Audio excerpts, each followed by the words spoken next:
ANP کو چھوڑنے کی وجہ کیا تھی ملک صاحب؟ تقریباً 36 سال آپ رہے عوامی نیشنل پارٹی میں، اور ان 36 سالوں میں آپ کا دل ایک پارٹی کے اندر لگا رہا، جی، اور پھر 36 سال بعد اچانک سے آپ کا دل وہاں سے بھر گیا۔ 2018 کا جب الیکشن تھا ملک صاحب، تو اس میں آپ کی ڈیمانڈ تھی کہ آپ کو ANP کا ٹکٹ دیا جائے؟ ملک صاحب، آپ کا جو لائف سٹائل ہے بڑا ماشاءاللہ شاندار ہے، آپ کا ذریعہ معاش کیا ہے؟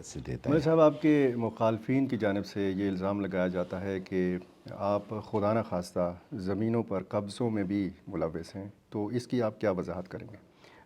آپ کے جو مخالف امیدوار ہیں، خصوصاً آزاد امیدوار جو PTI سے ہیں، وہ باقاعدہ یہ الزام لگا رہے ہیں کہ جی ان کو ہروایا گیا ہے، وہ جیتے تھے ان کو ہروایا گیا ہے، اور ملک طارق اعوان صاحب کے ووٹ جو ہیں وہ بڑھائے گئے ہیں۔ تو اس الزام کے حوالے سے کیا کہتے ہیں آپ؟ تو آپ کہتے ہیں کہ جی دھاندلی نہیں ہوئی؟ نہیں جی، فیئر کیونکہ الیکشن آپ ہوئے جیتے ہوئے الحمدللہ۔ ملک صاحب، پیسہ ایک بہت بڑی حقیقت ہے، اور پاکستانی سیاست میں پیسے کے بغیر جو ہے آپ الیکشن نہیں لڑ سکتے۔ سچی سچی بتائیے کتنا پیسہ خرچ کیا آپ نے، اور آگے کیا ارادے ہیں آپ کے بطور ممبر خیبر پختونخوا اسمبلی؟ وہ جو انتخابی مہم میں نے ایک بات سنی تھی کہ آپ ہی اس صوبے کے وزیر اعلیٰ ہوں گے، کوئی ایسا چانس بن رہا ہے؟ تو آپ کو امید ہے کہ جو منشور آپ نے الیکشن سے پہلے پیش کیا تھا اس پر عمل درآمد آپ کر سکیں گے، کروا سکیں گے؟ بسم اللہ الرحمن الرحیم۔ السلام علیکم ناظرین، فدا دیل ہوں اور آپ ڈیلی میدان دیکھ رہے ہیں۔ موجود ہوں ملک طارق اعوان صاحب کے ہمراہ۔ ملک صاحب نے حال ہی میں 8 فروری 2024 کے الیکشن میں کامیابی حاصل کی ہے۔ آزاد امیدوار کی حیثیت سے آپ نے الیکشن میں حصہ لیا PK 82 پشاور سے، اور جس طریقے سے ہم دیکھتے ہیں انتخابی مہم ہوتی ہے، ہر امیدوار کی طرف سے یہ کوشش کی جاتی ہے کہ کامیابی اس کے حصے میں آئے، اور سیاسی جماعتوں کی طرف سے، امیدواروں کی طرف سے ہم نے ملک طارق اعوان کی انتخابی مہم کو بھی بڑا قریب سے دیکھا، اور اب طرح طرح کی باتیں بھی سوشل میڈیا کے ذریعے، میڈیا کے ذریعے آپ دیکھ بھی رہے ہیں، سن بھی رہے ہیں۔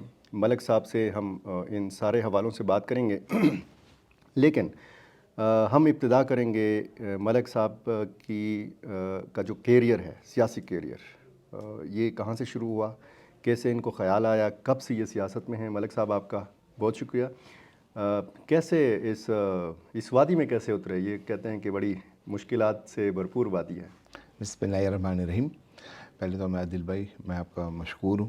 جہاں تک سیاسی میدان میں اترنے کی بات ہے، تو دیکھو، میں جس ٹائم لیگلی ووٹ کا حقدار بنا 88 سے، تو 1988 میں پہلا الیکشن آیا، تو اس ٹائم سے میں الحمدللہ سیاسی طور پہ جو تھا، خود ایک پولیٹیکل ورکر تھا اور ایک پارٹی کو سپورٹ کرتا تھا اور اسی کو ووٹ دیتا تھا۔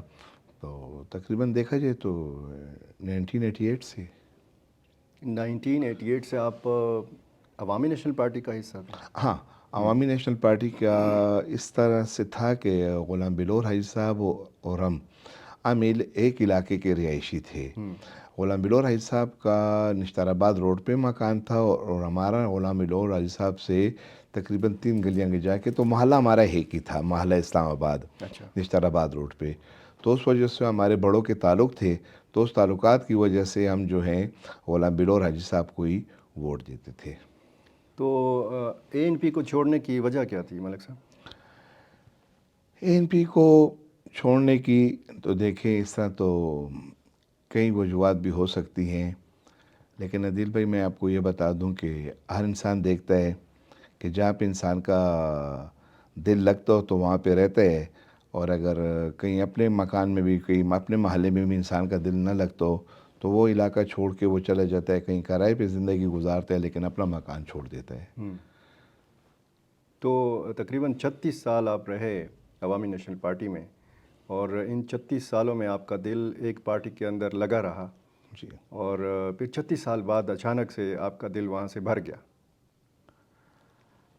دل بھائی دیکھو، میں جب بھی کام کیا میرا ایک ہی مقصد تھا کہ یار ہم نے مطلب ہے کہ اللہ پہ ایمان و ختم نبوت پہ ایمان، اور ہم نے آگے چل کے عوام کی خدمت کرنا ہے۔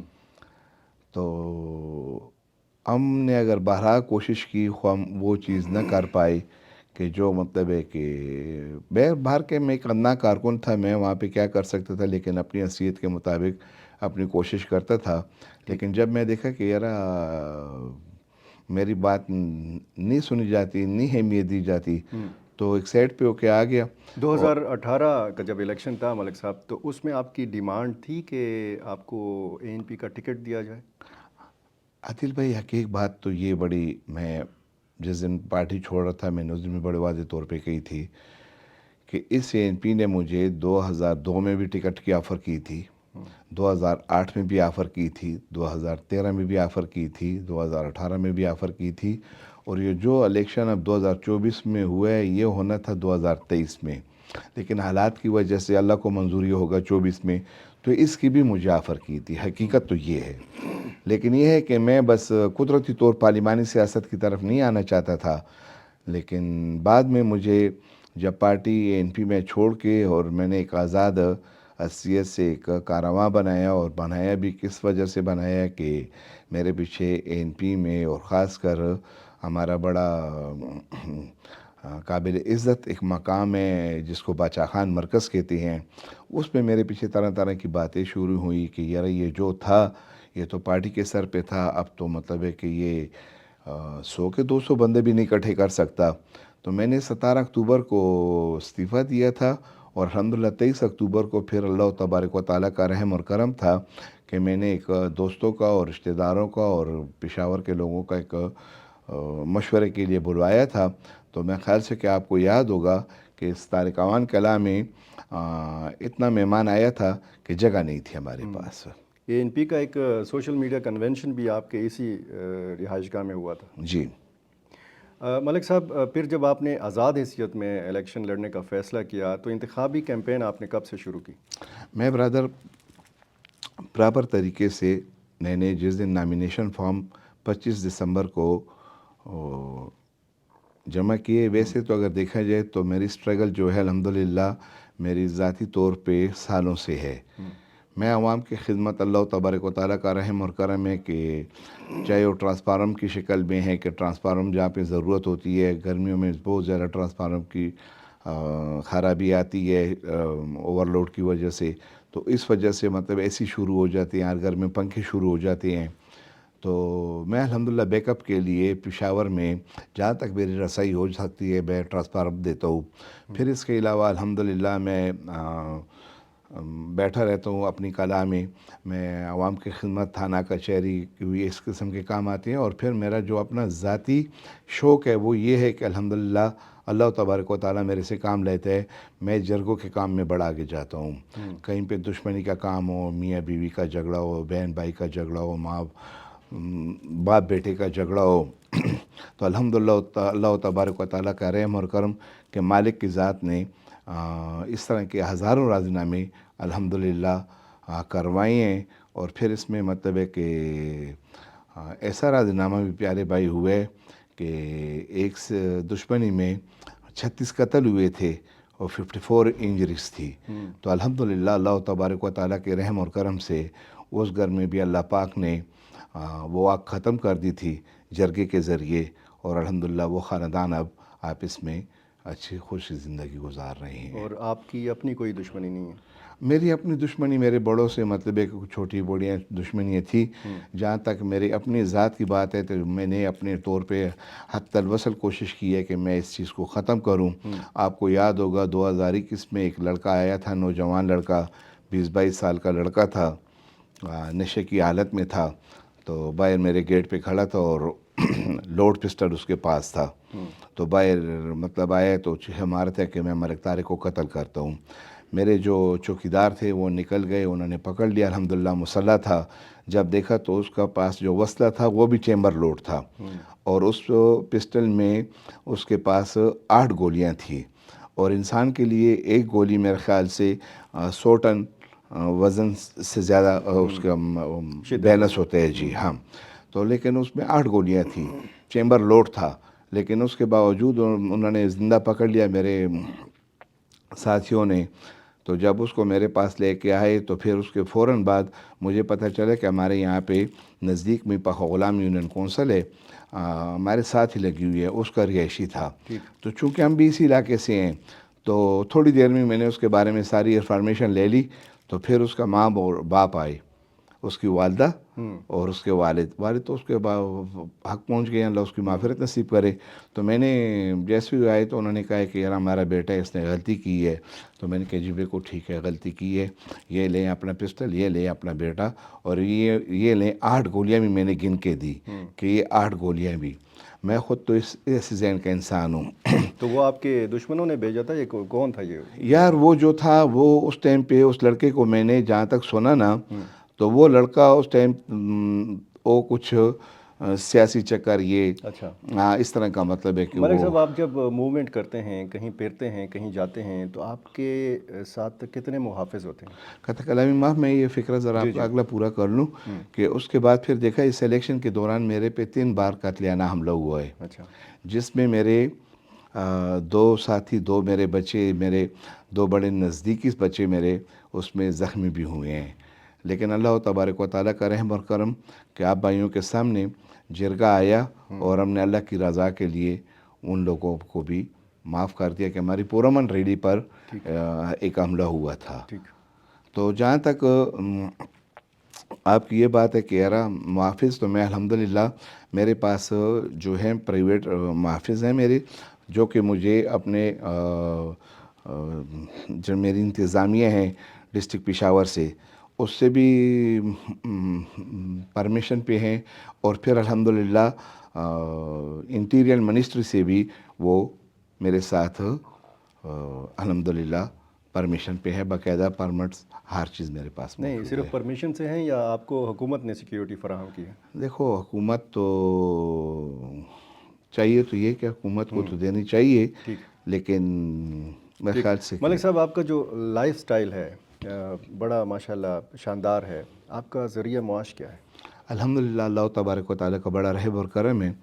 میرا اپنا پراپرٹی کا بزنس ہے، اور اس کے علاوہ اللہ پاک کا رحم اور کرم ہے کہ بیرون ملک بھی الحمدللہ ہمارے اپنے کچھ چھوٹے چھوٹے کوئی شو روم، اور میرے کوئی بھتیجے الحمدللہ بیرون ملک کی ہیں، تو شکر الحمدللہ اللہ پاک دال روٹی بڑی عزت سے دیتا ہے۔ ملک صاحب آپ کے مخالفین کی جانب سے یہ الزام لگایا جاتا ہے کہ آپ خدا نہ خواستہ زمینوں پر قبضوں میں بھی ملوث ہیں، تو اس کی آپ کیا وضاحت کریں گے؟ میری گزارش یہ ہے کہ اگر آپ اس طرح کہہ دیں کہ لیاقت علی خان میرے خیال سے 51 میں شہید کیا گیا تھا، وہ تو یہ بھی کہہ سکتا ہے کہ یار ملک طارق نے لیاقت علی خان کو قتل کیا تھا۔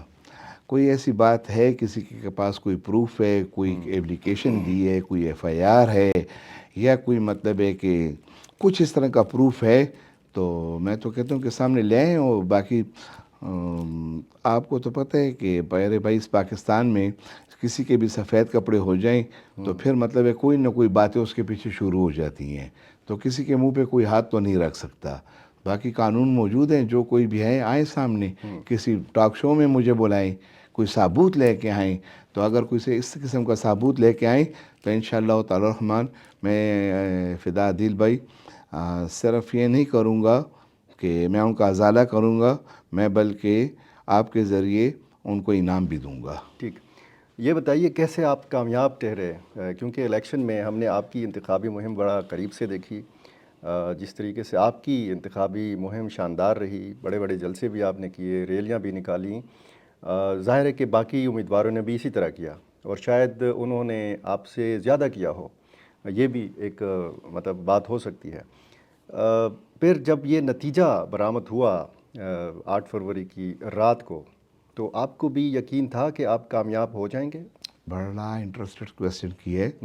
الحمدللہ اللہ تبارک و تعالیٰ کا رحم اور کرم ہے، میں جب حلقے میں پھر رہا تھا، کمپین کر رہا تھا، تو میں جہاں بھی جاتا تھا تو مجھے بولا جاتا تھا کہ جی 40-50 لوگ ہوں گے، تو آپ یقین کریں کہ ہم جاتے تھے تو وہاں پہ 400، 500، 300، 250 لوگ آئے ہوتے تھے۔ تو یہ اللہ پاک کا رحم اور کرم تھا کہ پبلک کا پیار تھا۔ پبلک نے یہ دیکھا تھا کہ ان لوگوں کے پاس، میرے پاس یا میرے خاندان کے پاس کوئی سرکاری وسائل نہیں تھے۔ الحمدللہ اللہ تبارک و تعالیٰ کا رحم اور کرم وراثت میں ملی ہے، تو الحمدللہ خدمت کی ہے، تو وہ لوگوں کے ذہن میں تھا. ٹھیک. وہی پیار دیکھ کے لوگوں نے میرے سے پیار کیا ہے. اور الحمدللہ آپ بھائی کو یاد ہوگا کہ ہمارے الیکشن کا فیصلہ جو تھا وہ 5 فروری کو کیا تھا. پولنگ تھی 8 فروری کو. ٹھیک. لیکن جو ہمارا جلسہ ہوا تھا ہمارے حلقہ جہانگیر اوان کلاں میں، تو میرے خیال سے کہ آپ بھائی بھی اس میں تشریف لائے تھے، تو اس دن پبلک نے اپنا فیصلہ کر دیا تھا. میں نے آپ کی اس جلسے کی تصویریں دیکھی تھی سوشل میڈیا پہ. اچھا. اور اس میں کوئی شک نہیں ہے کہ ایک بڑا جلسہ آپ نے کیا. الحمدللہ. یہ جو پھر اس کے بعد پھر الزامات کا ایک سلسلہ شروع ہو گیا. آپ کے جو مخالف امیدوار ہیں، خصوصاً آزاد امیدوار جو پی ٹی آئی سے ہیں، وہ باقاعدہ یہ الزام لگا رہے ہیں کہ جی ان کو ہروایا گیا ہے، وہ جیتے تھے ان کو ہروایا گیا ہے، اور ملک طارق اعوان صاحب کے ووٹ جو ہیں وہ بڑھائے گئے ہیں. تو اس الزام کے حوالے سے کیا کہتے ہیں آپ؟ دیکھو میں نے تو یہ بھی سنا ہے کہ وہ کہہ رہے کہ ملک طارق اعوان کچھ بہت پیچھے نمبروں میں تھا. تو وہ دن یاد کریں کامران بنگش صاحب کہ 5 فروری کو ہی یہ اور میں اتفاقاً، میں آپ کو ابھی پروف بھی دے دوں گا اس ریکارڈنگ کے بعد، کہ وہ اور میں ملے ہیں گل بہار میں. وہ بھی اپنی کمپین میں مصروف تھا، میں بھی مصروف تھا. تو ہم نے کچھ 2-4 باتیں کی ہیں، کچھ چائے پانی کے ساتھ ایک دوسرے اس نے کی ہے. تو پھر میں نے اس کو کہا کہ کامران بھائی، مقابلہ آپ کا میرا ہے، اور اگر آپ جیت گئے تو میں آپ کو پھولوں کا ہار پہناؤں گا، اور اگر میں جیت گیا تو آپ نے مجھے پھولوں کا ہار پہنانا ہے. تو کہتے ہیں بالکل بالکل ٹھیک ہے. وہ ریکارڈنگ ابھی بھی موجود ہے. ہم تعلق اپنا ساری عمر رکھیں گے. تو وہ جب آپ کی کامیابی کو مانیں گے، تسلیم کریں گے، تو تبھی وہ ہار لائیں گے نا، آپ کو پہنائیں گے. دیکھو گزارش یہ ہے کہ یہ تو مطلب ہے کہ ایک سیاستدان کو یہ کرنا چاہیے. اب کہیں آپ دیکھ رہی ہیں کہ میرے حلقے میں ملک ندیم صاحب آ کے پھر گئے ہیں، نوید اللہ صاحب آ کے پھر گئے ہیں، ضیاء اللہ آفریدی صاحب آ کے پھر گئے. ان کے ساتھ میرا مقابلہ تھا. یہ آئے ہیں آپ کو مبارکباد دینے؟ جی مبارکباد دینے آئے ہیں، باقاعدہ پھول لے کے آئے ہیں، گلدستے لے کے آئے ہیں. اور صدیق پراچا صاحب کا جے یو آئی سے جو کینڈیڈیٹ تھا اس کا بھائی آیا ہے، جماعت اسلامی والے بھائی آئے ہیں. تو الحمدللہ یہ تو دیکھو سیاست میں تو مطلب ہے کہ ذہن کھلا رکھنا چاہیے، بڑا رکھنا چاہیے. یہ کامران بنگش بھائی سوچ لیں کہ یہ تقریباً 90 سیٹیں یا 88 سیٹیں جیت رہی ہیں، وہاں پہ دھاندلی نہیں ہے. اور یہ جو حلقہ آ رہا ہے تو اس میں مطلب ہے کہ یہ الزام تراشی کر رہا ہے. یہ تو مطلب سوچ سے باہر کی بات ہے. اور دوسری بات یہ کہ یہ تو آپ بھی بھائی کہیں اثر سے دیکھ رہے ہوں گے کہ ہمارے پاکستان میں جو جیت جائے وہ کہتے ہیں بڑا فیئر الیکشن ہوئے ہے، جو ہار جائے وہ کہتے ہیں دھاندلی ہوئی ہے. تو آپ کہتے ہیں کہ جی دھاندلی نہیں ہوئی؟ نہیں نہیں جی، فیئر الیکشن آپ ہوئے جیتے ہوئے. الحمدللہ. اور مجھے جو ووٹ ملے، میں آپ کو یہ بتاؤں اپنا ایمان کا حصہ، کہ میں ایک بات کرتا تھا کہ مجھے وہ لوگ ووٹ دیں کہ جن کا ختم نبوت پہ ایمان ہو. ٹھیک. تو اللہ تبارک و تعالیٰ کا رحم اور کرم، مجھے نبی کریم صلی اللہ علیہ وسلم کے صدقے میں ختم نبوت والوں نے ووٹ دیے، اور الحمدللہ وہ نکلے ہیں. آپ نے دیکھا ہے الیکشن کے دن وہ تو یہ بھی الزام لگا رہے کہ ان کا تو پولنگ ٹینٹ بھی نہیں تھے. آپ لوگوں نے اگر اس دن پی کے 82 کا وزٹ کیا ہو تو آپ لوگوں نے دیکھے ہوں گے کہ الحمدللہ ہمارے پولنگ ٹینٹ کس طریقے سے تھے اور کس طریقے سے چل رہے تھے. ٹھیک. ملک صاحب، پیسہ ایک بہت بڑی حقیقت ہے، اور پاکستانی سیاست میں پیسے کے بغیر جو ہے آپ الیکشن نہیں لڑ سکتے. سچی سچی بتائیے کتنا پیسہ خرچ کیا آپ نے؟ یار اگر میرے سے سچی بات پوچھے نا تو اللہ تبارک و تعالیٰ کا رحم اور کرم کہ میرے پاس آج بھی لفافے بند پڑے ہوئے ہیں، میں نے کھولے نہیں ہیں. میرے دوستوں نے، میرے رشتہ داروں نے، میرے حلقے کے لوگوں نے، اور پھر ابھی آپ کو میں یہ بھی بتا سکتا ہوں کہ ہمارے سٹور میں اب چلے جائیں تو جس کو ہم غلہ کہہ لیں، کہ غلہ جس پیار سے انہوں نے بھیجا ہے کہ آج تک وہی غلہ الحمدللہ چل رہے ہیں. تو اللہ تبارک و تعالیٰ کا رحم اور کرم ہے کہ میرے دوست اور میرے حلقے نے الحمدللہ میرے ساتھ بہت پیار کیے اس طریقے سے. اور آگے کیا ارادے ہیں آپ کے بطور ممبر خیبر پختونخوا اسمبلی؟ دیکھیں انشاءاللہ تعالی الرحمن آگے تو ہم نے سب سے پہلے تو ہمارا ختم نبوت پہ ایمان ہے، اور پھر انشاءاللہ تعالی الرحمن ہم نے اپنے حلقے کی آواز بن کے، پشاور کی آواز بن کے، اور بالخصوص اپنے پی کے 82 کی آواز بن کے انشاءاللہ تعالی الرحمن اسمبلی کے فلور پہ کھڑا رہا. وہ جو انتخابی مہم میں نے ایک بات سنی تھی کہ آپ ہی اس صوبے کے وزیر اعلیٰ ہوں گے، کوئی ایسا چانس بن رہا ہے؟ دیکھو یہ تو قسمت کی بات تھی. ہم جو آزاد لوگ کھڑے تھے تو ہمارا یہ پروگرام تھا، کچھ ہمارے آپس میں رابطے تھے کہ جو میرے دوست تھے جو الیکشن کر رہے تھے میری طرح آزاد، تو وہ کہہ رہے تھے کہ یار انشاءاللہ تعالی الرحمن اگر ہماری اکثریت آ جاتی ہے تو ہم جیت جاتے ہیں تو ہمارے لیڈر آپ ہوں گے، لیکن اب تو مطلب ہے کہ چونکہ رزلٹ آ چکے ہیں، حالات بدل چکے ہیں، تو دیکھیں گے موقع کی مناسبت سے انشاءاللہ فیصلہ کریں گے۔ تو آپ کو امید ہے کہ جو منشور آپ نے الیکشن سے پہلے پیش کیا تھا اس پر عمل درآمد آپ کر سکیں گے، کروا سکیں گے؟ انشاءاللہ میری تو اپنی پوری کوشش ہوگی کہ میں اپنے حلقے کی عوام کی پوری خدمت کروں۔